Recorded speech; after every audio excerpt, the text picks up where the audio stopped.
High বন্ধুরা, আজ 19শে ফেব্রুয়ারি, বুধবার। এখন বাজছে দুপুর 12টা 14। বাজারে কোনো এখন লোকজন নেই। আমি বাজারটা দেখাচ্ছি, দোকানের ভিতরেই বসে আছে, দোকানে আছি। বাবার শরীরটা একটু খারাপ, সেই জন্য আজকে দোকানে বসতে হয়েছে। বাজারটা দেখাচ্ছি, বাজার সে কতটা খারাপ সেটা আপনারা দেখলে বুঝতে পারবেন। তো ধরুন, দেখুন বাজারে লোকজনের সংখ্যা খুবই কম, নেই বললে হয়। রাস্তায় দু একটা গাড়ি যাচ্ছে, একটা গাড়ি দোকানের সামনে দাঁড় করানো আছে রাস্তার মাঝে বলতে গেলে।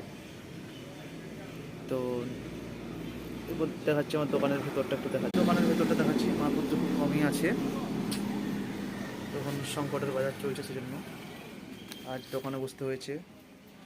এদিকে যে ধূপ আছে, নিচে আছে আপনার বেসন বস্তা, আটা বস্তা আছে, এদিকে তেল, এদিকে সব কমে কমে এসছে। আজকে যাওয়া হবে মাল আনতে। মালটা নিয়ে এলে ভালো হতো, তারপরে করলে ভালো হতো, তার আগেই করে দিচ্ছি। এদিকে হলুদ লঙ্কা জিরে আছে স্টকে, মানে সাবান গুঁড়ি, সরষের তেলের বোতলও কমে গেছে, সব কমে গেছে। এটাতে চাল আছে।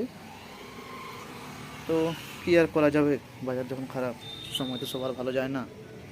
তো ভালো যায় না, এক সময় বাজারে আপ ডাউন হতেই হয়। যে কোনো সময় কখন আপ হবে কখন ডাউন হবে সে ভগবানই জানে। তো আজকে যে পরিস্থিতিটা কঠিন লাগছে, দেখে বিক্রি হোক না হোক, মহাজনরা আসে, তাদেরকে টাকা দিতে হয়,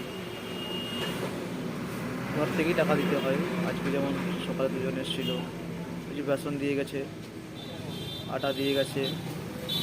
সকাল থেকে কোনো হয়েছে হয়নি নয়, যেটা হয়েছে সেটাই পুরোটাই চলে গেছে। আজকের ভিডিওটা এখানেই সমাপ্ত করছি। ভিডিওটি ভালো লাগলে চ্যানেলটিকে সাবস্ক্রাইব করবেন, লাইক দেবেন। নমস্কার বন্ধুরা।